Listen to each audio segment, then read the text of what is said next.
అందరికీ నమస్కారం.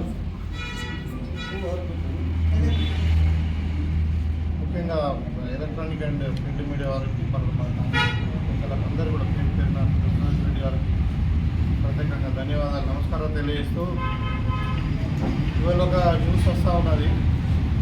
BJP candidate నాకు టికెట్ ఒట్టిగానే రాలే 30 కోట్లు ఇచ్చిన కిషన్ రెడ్డికి, బండి సంజయ్కి మరి అని చెప్పి మాట్లాడుతూ ఉన్నాడు. దాంట్లో 2-3 అంశాలు మాట్లాడిండు. ఒకటి, టీఆర్ఎస్ వాళ్ళు మాకు సపోర్ట్ చేస్తున్నారు అని చెప్పి మాట్లాడిండు.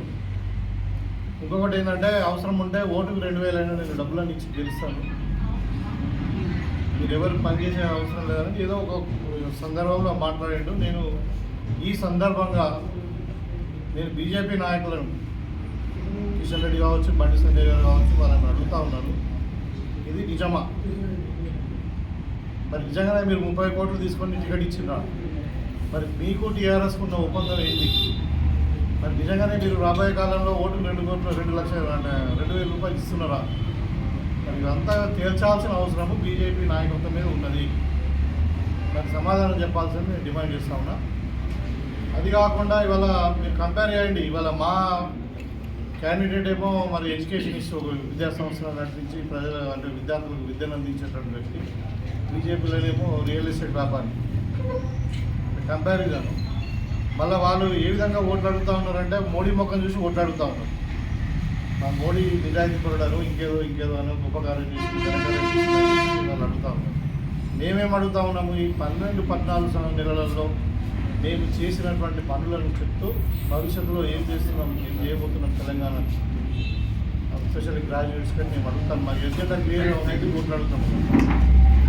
కాబట్టి ఈ 3 అంశాల మీద నేను బీజేపీ నాయకత్వాన్ని నేను ఛాలెంజ్ చేస్తూ ఉన్నాను. నిన్ననో మొన్ననో బహిరంగ చర్చకు సిద్ధమని చెప్పారు. సరే, గత 12 సంవత్సరాల నుండి మోడీ గారు చేసినటువంటి అభివృద్ధి కానీ, బీజేపీ తెలంగాణ చేసినటువంటి దాని మీద, మేము 14 నెలల్లో చేసిన అభివృద్ధి తెలంగాణలో మేము చేసినటువంటి సంక్షేమ పథకాలు కానీ, అభివృద్ధి కానీ, దాని మీద చర్చకు సిద్ధం. మీ బీజేపీ తరఫున ఎవరు వస్తారో రండి. మరి ఇక్కడనే పెట్టుకుందాం, మనము డిస్పల్లి బస్ స్టాండ్లో, లేకుంటే ఇంకెక్కడైనా పెట్టుకుందాం.